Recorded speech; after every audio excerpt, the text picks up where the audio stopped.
luckily, what sport can do is bringing people together and socialize, especially teams. So if I get the opportunity to play a competition within Europe, it's super big for me. It's a big deal. Yeah, it is a big deal. Yeah, I remember at an early stage, he told me that, Martin, you should just know that before I'm going to bed, I'm praying that one day, Martin, you will get yourself together and, take yourself more seriously.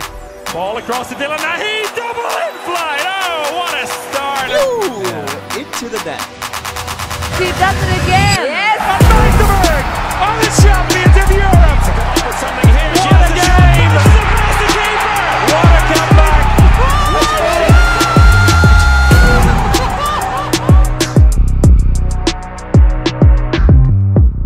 Ladies and gentlemen, it is time to talk handball again, and we are back with the episode that all of us have been waiting for. Let's at first get the host straight. Myself, Bengt Kunkel, I am joined by the man, the myth, the legend, Danish Dynamite, Mr. Win-It-All.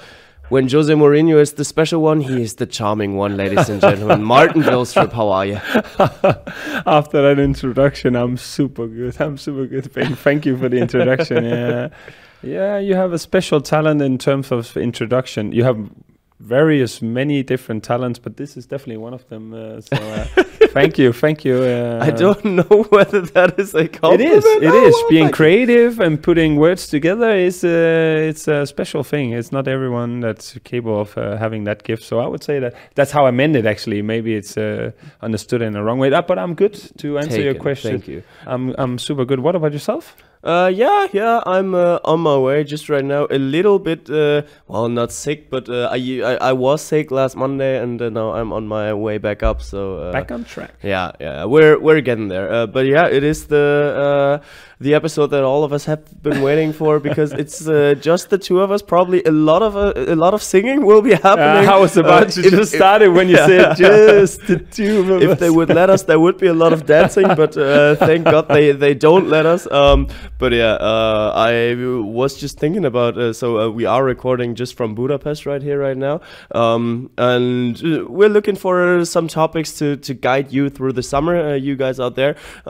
What better way is there other than introducing the legend that we have in the podcast? Because we always have those great and big names and introduce them and talk about them as the special characters of handball. But let's not forget about that we have a very special character of handball just right next to me. Yeah, well, in terms of beach handball, I would like to think to myself that I'm in some way a character. I think that's suit-ups for whenever you've been in the game for a long period of time, and whenever you super competitive and outgoing person, then obviously there's gonna be a little bit of talking. And then I've been good and lucky enough also to achieve something within the beach handball career. And yeah, also indoor, it's nothing special, but in terms of what you can expect whenever you're a kid and a young boy and what you dream of, I guess it's okay. Maybe it could be more if you... Yeah, there are some stories to it, and also it's all about priorities. But a character here, hopefully in a good way. Yeah, absolutely. And let's hope that we can tickle out all of those stories today, because we want to have a little look at it. And you just said it, of that little boy that started dreaming of becoming a handball pro. When did you actually start playing handball? So when was the first time that you actually got a ball in your hand and were like, oh wow, that's some nice stuff here? I think it was around the age of 4 or 5 when I started playing. I have 2 older brothers, and one of them were already playing handball, so it's easy to get influenced by the older brothers whenever you're younger. Then you who are your role models and stuff like that, when obviously you look up to the older brothers, and he played handball, and luckily enough I was able to grow up close to an arena where I could go by myself and train handball. So at the age of 4 or 5, I got interested in not only handball but also football, as many others. So you played both of it, and then eventually later on you had to choose which one you wanted to go with. And in my case, it was not an easy choice, because I loved football as well, and it's kind of weird because now it's gonna end up like a little bit of bragging. But in Denmark and the country where in the city where I was from, I was not a bad football player. You know, I got called up at the age of 12 from the biggest club, so I wanted to go there as well. But there were some decisions, small decisions, that whenever I played football, I had to train 3 times a week. I could only 2. The same with handball. But my handball coach accepted it. My football coach didn't, and I think in some way that also impacted me to choose handball, and also because of my older brother. And I went to a school where I could combine handball and going to school. And yeah, that's a long story, but it was changing city also, and being able to get the chance to play for GOG at the age of 15, 16 years old. So that was obviously a big one. And yeah, so at the age of 4 or 5, I started getting a ball into my hand. Not only the handball, but yourself as a boy. Whenever there's a ball, you get the chance to play and throw with it, kick to it, and just enjoy and play. And yeah, I started at that age. But talking about yourself leaving for GOG at the age of 14, 15, you said that you changed cities at quite a young age. That's not an easy choice, is it? Definitely not. Especially not when you're a little bit spoiled and you're used to coming home to mom and dad. They've been cooking for you, and whenever there's a problem or a hard time, you can just go to them and leave your heart open and tell them what's all about. Now you're going to a different city with learning new friends also. By that time, smartphones was not a thing. So you had to go and knock on doors, or you had to... then in 1974. Exactly. Then you go and knock on the door and ask, is Peter at home, and is he able to play with me? And it's like, no, he's not. Okay, then I'm walking 20 minutes home again. It was like that. Or you walk 5 minutes into the other direction. Oh, exactly. Can Steve come out, maybe? It was like that. Or you had the phone where you had to, I don't know how to say it in English, where you have to drill it around with the numbers. It's like, and it went like that. And it's, hello, can I speak with Steve? No, he's not at home. Okay. And then hang up. And it was a different time. So obviously it was more difficult. Luckily, what sport can do is bringing people together and socialize, especially team sport. And although I came into a competitive environment where I remember there were GOG, if you were good enough and lucky enough to be a part of GOG, then you played for them. And besides that, there were 3 teams on the GOG. And I remember we had a walk after where everybody got the announcement for which team they were playing for. And people were like crying when they were not playing for the best team. And it's like, because they came from a city where they probably were the best. I remember myself, I was pretty decent. And then coming to GOG, and you're definitely not one of the best now. Now you're just in between a good player with many others. And that's also, as at the age of 15, it's hard to accept that you used to be the one being in charge and control. But now you're just like not one of those. There are others that have been training harder and much more talented than you. But it was hard, especially in the hard times where you don't play or school is not going well and you feel sad. Then it's just easy to go to your parents, and now you had to call them. So but it's definitely also in the long term gave you experience and made me more mature. And also the aspect of saying, hey, you can either sit back and lay back in your bed and feel sorry for yourself, and you can go out and work for it, or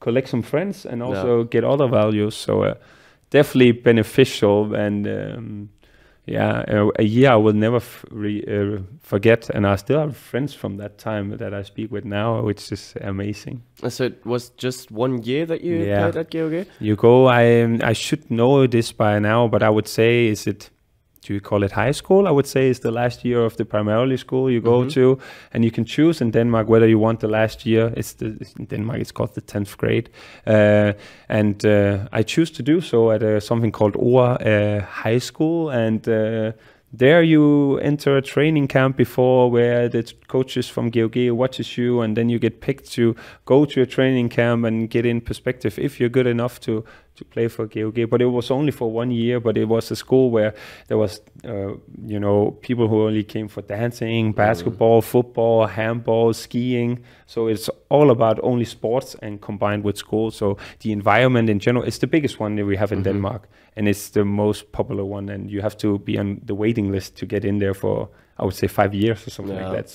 So it's pretty big and probably also expensive for my parents. So I'm grateful that I had the chance, and it gave me a lot because, as I said, you can think that you're pretty good from the city where you're from, but it's just opened up my eyes and said, okay, Martin, now you actually, you need to train harder than you have been doing so far. You're not just gifted with a little bit of a decent talent. Now you actually have to work for it.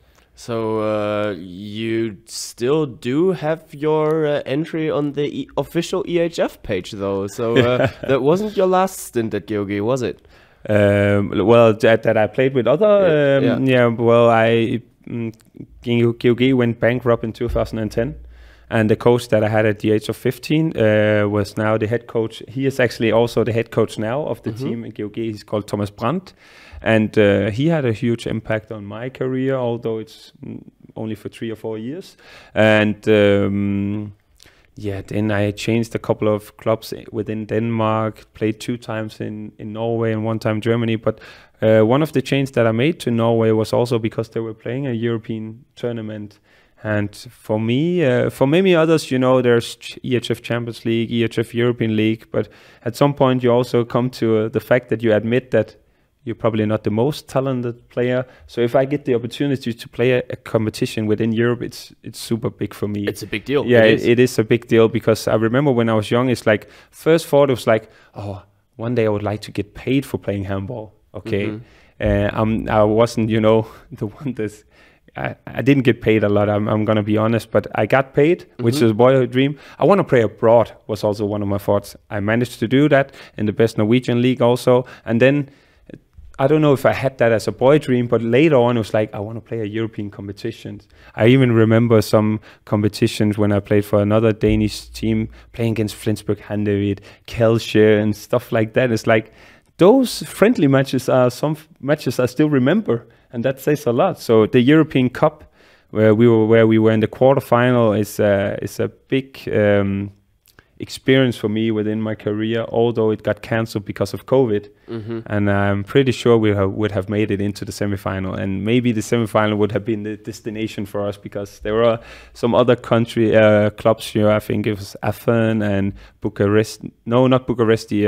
Chesham was also there on the men's side, and their arenas are fully packed, and that was something I also wanted to experience. But for me, being able to play matches in Russia, again, team from Lithuania, Germany, Poland, Slovenia. I even played against Gorenje Velenje also.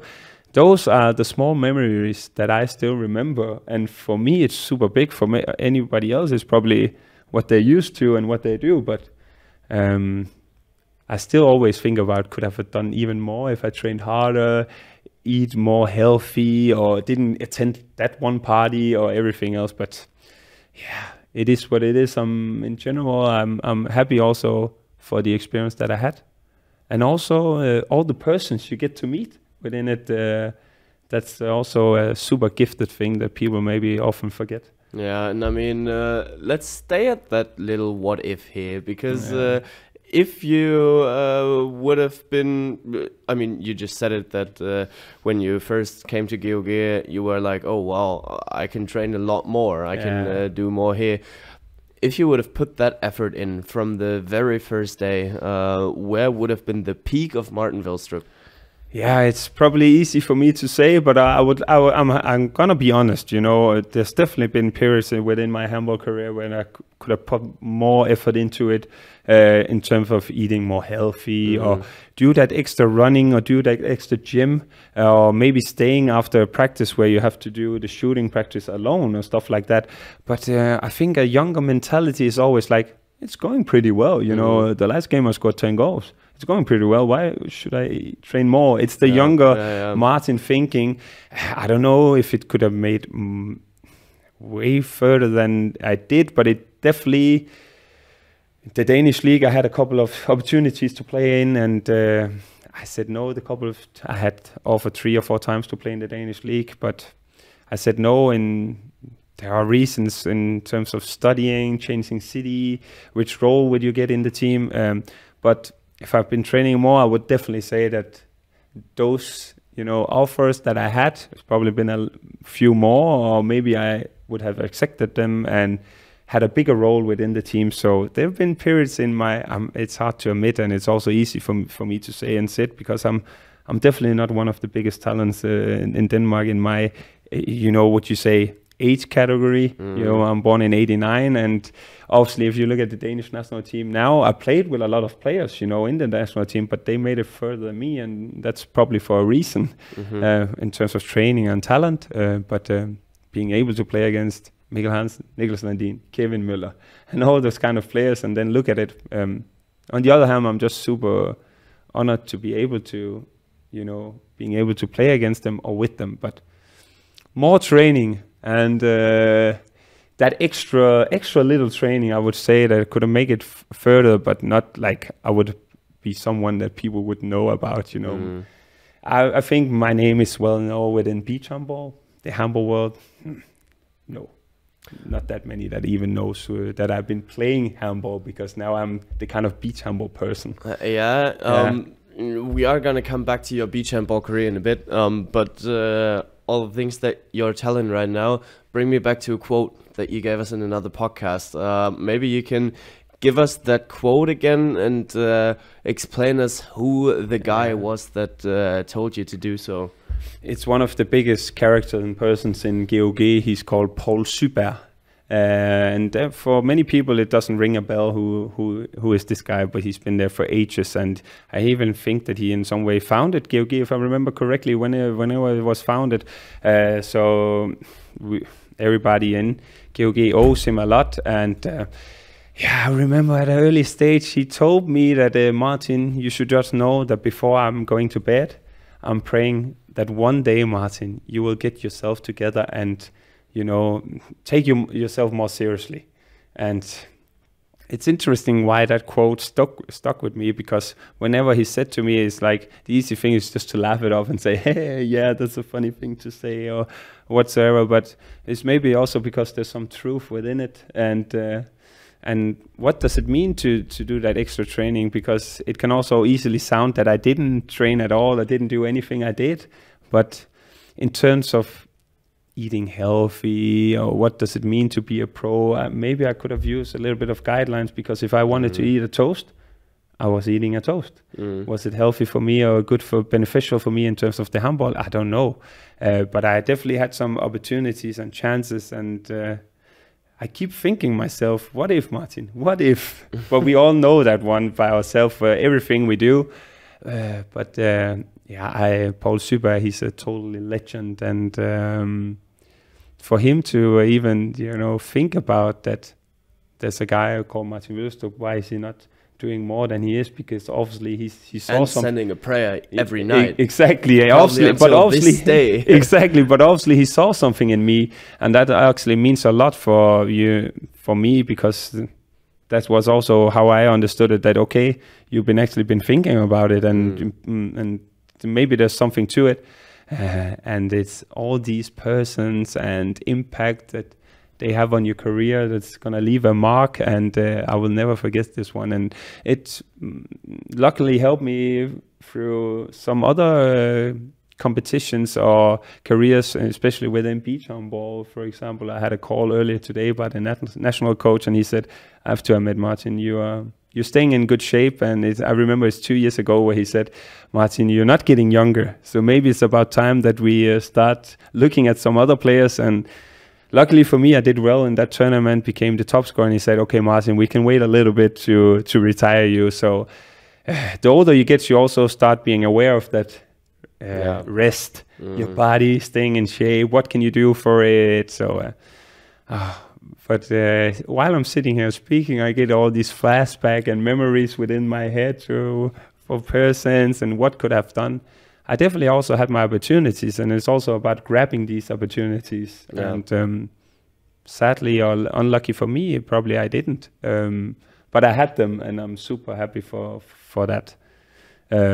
What people don't know actually is that my older brother was playing a much higher level than I was. He was playing Champions League. Oh, actually. Yeah, Champions League against Vilstrup was his debut, and playing in the best Danish league. And I'm not much about giving him a little bit of confidence, but he was a hard hitter in the defense because he had a shoulder operation and stuff like that. I remember once we played a game together, and also for a team that played it. It's called probably Skanderborg Aarhus, who played the European Cup a couple of last year or 2 years ago. We played for that before it was Skanderborg Aarhus, and it was like I was playing offense, and then whenever I changed with my brother, and he was in defense, and we played against Aalborg, Henrik Toft, and Christian Schelling, Hovan Treden, and those are the little memories that you don't forget. So I sit here and just talk all the time. I'm recapping my career, the small career that I have, but that's what this episode is about. It's a nice memory also to have with. Yeah, and I mean, you have been mentioning the beach now and then already, because when one thinks of you, one always thinks of the beach handball player Martin Vilstrup. We know that it was at 4 or 5 that you firstly touched a handball. When did you first touch a beach handball? If I remember correctly, it was around the age of 18, 19, which is probably a little bit late for someone else. But on the other hand, in Denmark, when I started playing in 2008 or 2009, the sport wasn't that big. It was just beach handball, and it was basically just a ball in a sand, and people hadn't had any experience with it. The sport in Denmark was super, super small. It's still not the biggest thing, but remember then back then it was even smaller. But for us, it was. You became a national player instantly when you touched the ball because there were nobody else. Oh wow! I'm the best beach handballer in Denmark because I'm the only one. But yeah, so basically it was just us, having fun. And when it was off season, so the indoor coach he introduced to us, and like, okay, this is fun. We can actually play handball while the season is not going, and then combine it with beach handball. It was different rules in Denmark also back then. You didn't have to make spin shots to get 2 points. You could put it between your legs or behind your back, and it would count 2 points because the rule was just make it spectacular. Yeah. And what is spectacular? Okay, there could be way more than in-flight and spin shots. So it has to be around the age of 18 or 19, and I would love that whenever I was that age and even earlier, that we had a youth team, and all the youth teams that I'm looking at now in Germany, they have, I think, youth 17. And I was just thinking about, imagine me being under 17 and be able to start at that age, and it's because of the love of the sport, and I just instantly fell in love with beach handball. And probably also have something to do. It's weird to sit here and brag a little bit, but whenever you feel a little bit good about a sport, it also attracts your attention pretty quickly, because you want to invest time in it, because you feel like you're pretty okay at it. I think general that's with most of things in life. If you feel good at it, then it's also easily to prioritize. Okay, that's a hard word now. Yeah, it is. Prioritize it. And me and also the friends of mine were good at saying, hey, let's go train some beach handball. But I mean, you did make your career. We don't need to talk about all the successes that you had, because everybody knows about that. You beat each and every beach handball player that lives on this planet, and you already faced them, because you traveled around the world. You played each and every competition that there is. You won every competition that there is. But that, on the other hand, shows that you do travel around the world a lot, and. I know that you do have a full-time job, and then on the weekend you always sacrifice that to go out on the beach and play some beach handball. You do the stuff that you love, but on the other hand, that does make it difficult to build a life or a home at home, isn't it? It's actually super difficult. From my indoor career, it's in some way you get used to that. If you have a 2-year contract, then you change club. It could be even country, so you move a lot. And before the last 2 years, I would say for 12 or 13 years, wherever I've been living is the indoor contract that decided where I was going. But it's difficult, to be fairly honest. I have a full-time job. And I also play handball besides that. And then obviously also I love to spend time with you guys and going to the big events. But for me, it's a super, and I don't think people totally get it. I have a bachelor degree in international sales and marketing, but I don't work with that. I work in a, what do you call it, a working company where you build stuff, you build the roof, walls, houses, interior, and I don't have any education regarding that. But the only reason why I do that is because I could call my boss tomorrow and I would tell him that, hey, in 2 weeks I have to go to Cologne to be at the Final Four, or I have to go to a tournament, and he would say, okay, that's what we agreed on. So it's super flexible, and I don't think people understand how much of a big of a sacrifice it is for me, because I'm working with something I don't have an education within. And to be fairly honest, it's interesting, but it's not my hobby or the most interesting thing I do in life. So remember, every time I go up, I have to do that. But keep telling myself, Martin, the month will come from March, April, May, June, where you get the chance to play beach handball. And that's the sacrifice I have to do, because if not, then I'm at an age where I don't want to say no in terms of European competition. If I get called up and then my boss say, no, you cannot go, then I would immediately change my job. Yeah. Even though we don't get any money playing for beach handball, I have to take holidays from work, or sometimes not every time I go with the club team, we have to pay ourselves.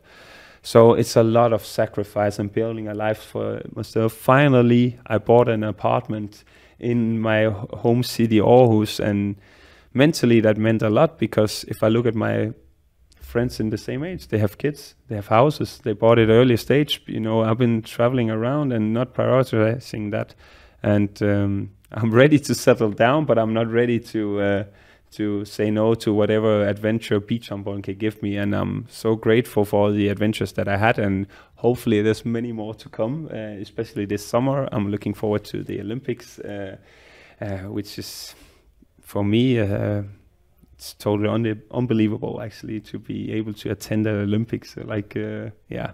So a lot of things coming up, but it's definitely a huge sacrifice, because it's working its way around it.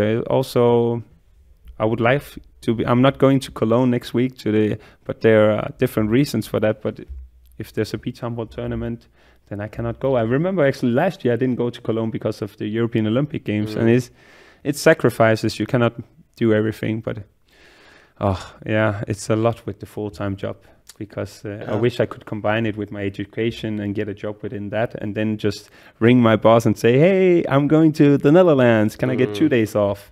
So on the other hand, I'm super grateful for the work I have now, and they allow me to play every tournament there is. You can't dance on all weddings, that's what they say in Germany. I wanted to go in another direction here, because there is a lot of sacrifices, and it is hard to follow the dreams maybe in the way that a linear way would direct it to you. But still, when you think of home on one hand side, you probably do think about your newly bought apartment. On the other hand side, you do think about a small four-legged one that makes your life happy, right?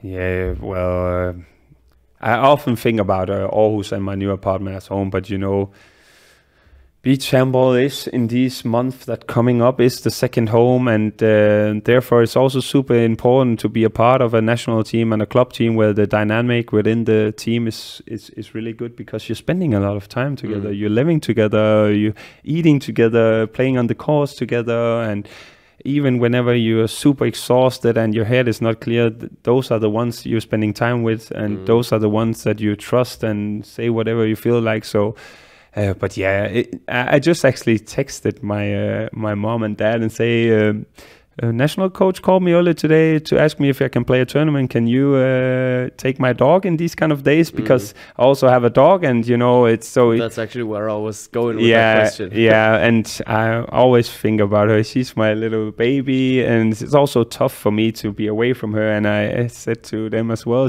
think I texted my parents, I think my dog is saying that her daddy is abroad a lot. Maybe he should start coming home, but My parents were comforting me and saying she's feeling pretty well at our house as well. But yeah, it's just it's so intense in these months. So there's coming up a tournament.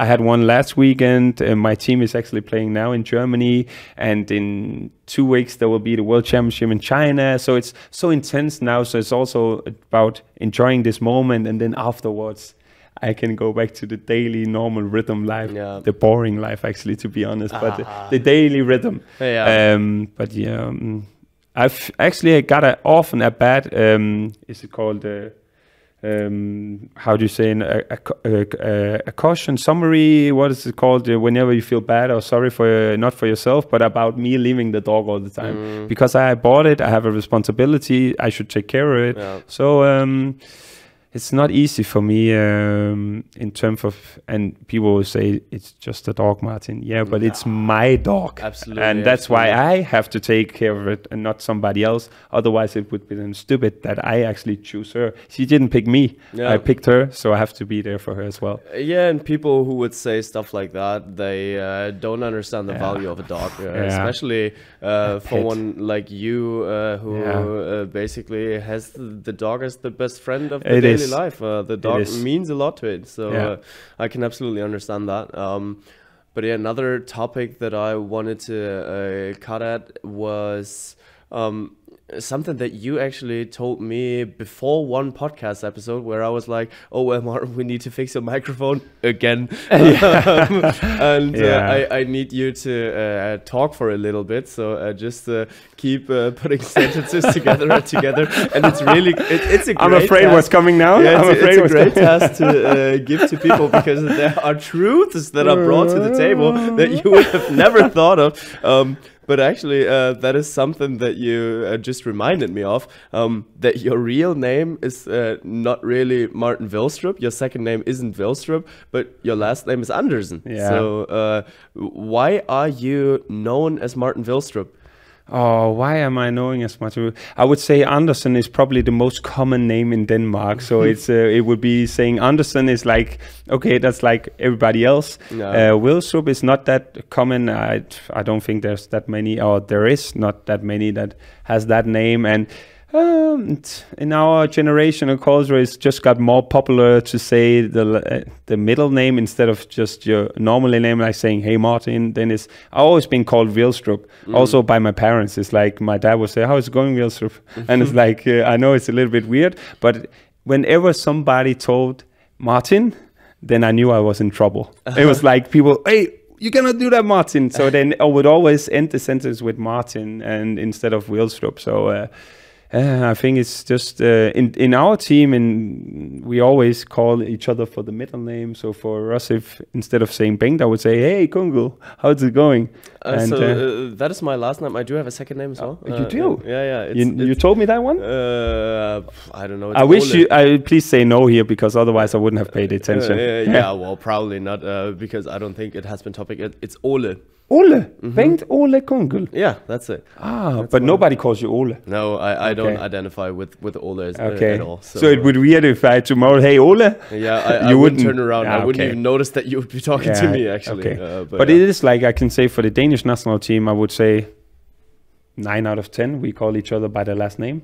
So every player is in it, and also because when but still you're called Vilstrup and not Andersen. Yeah, when we were younger, I had one good friend of mine was also Martin, so he was little Martin, I was big Martin.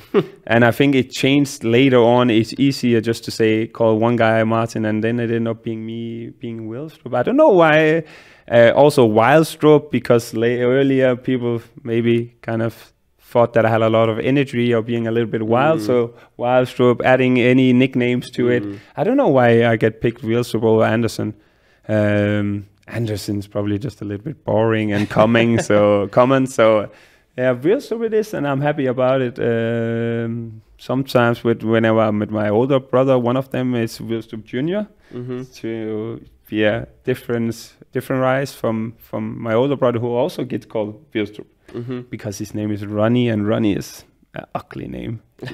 really ugly name. Greetings go out to Martin's brother Ronnie. One of them. Probably a great guy. I was lucky there. Name. Yeah, the name is super ugly, and I don't know if my parents will be hearing that, but thank you for giving me the name Martin, and the oldest one I have is Michael. Yeah. Right. Wow. That would be in some way. Then whenever you got called that. The future for you would probably be being a criminal or something like that, because it's within the name. Luckily, he didn't turn out that way. Fair enough. So, boring last name, but everything else about this guy is everything but boring. So, I would say thank you. Thanks for the insights. It was super interesting to get to know you from a different side here as well, not just the energetic Dane that is super patriotic about his Denmark. Is it that bad? It's not that bad. It's great. It's great. But there's different sides to you as well. And it's good to get to know them. True. And thank you for taking the time and asking. It's a little bit, weird sitting here speaking about yourself, but it's also maybe, as you said, to get to know each other, because it was never meant in a way to. If it came across like bragging, or it's just in terms of speaking about the career, and it also made me think, and I would always feel a little bit sad or regret if I didn't put too much work into it, and I learned that definitely from the indoor career, putting it to beach handball. So you learn some lessons throughout your life, and different kind of lesson, whether it's with sport or work life, and they stick with you, and you have to remind yourself of those, and then work a little bit harder, because it's not always that I want to go running. I hate running, but I need to sometimes in order. Went running this morning. Exactly, but in order for me to stay competitive with the younger guys and the other national teams, then I have to do something that it's not your favorite things. But thank you for taking your time. It's been it's always quality time with you, Bengt, and a good time. So thank you also. Cheers. Thank you as well. And that's where we would cut it for today. And that's where we would say, let's hear each other again next time, when it's time to talk handball again.